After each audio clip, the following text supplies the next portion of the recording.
వాళ్ళు అబ్బా ఓటు వేయద్దనుకున్నా కూడా వచ్చి ఓటు వేయాలి.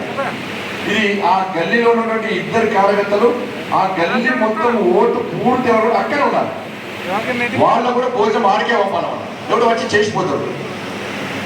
ఈ గల్లీలు మెయింటైన్ చేయడానికి ఒక నాయకుడు ఉండాలి, సీనియర్ నాయకుడు. ఆయన ఏం చేయాలి?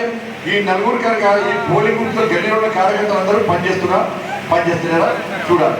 ఈ ఇద్దరు కార్యకర్తలు అందరి ఇళ్ళతో ఓటేయించాలి, ప్రతి ఒక్కరితో ఓటేయించాలి. ఒకవేళ హన్మకొండలో ఉంటాడు, వెంటనే ఫోన్ చేయాలి, అన్న నా పేరు రమేష్, నువ్వు బండి సంజయ్ ఈ గల్లీకి నన్ను ఇన్ఛార్జ్ పెట్టిందన్నా, నువ్వు హన్మకొండలో ఉండవాడన్నా, నీకు రమేష్ అడగన్నా, దయచేసి వచ్చి ఓటేసిపోన్నా అంటారు. వచ్చి ఓటేస్తారు. అలా ఫోన్ చేసి తెలియకూడదు.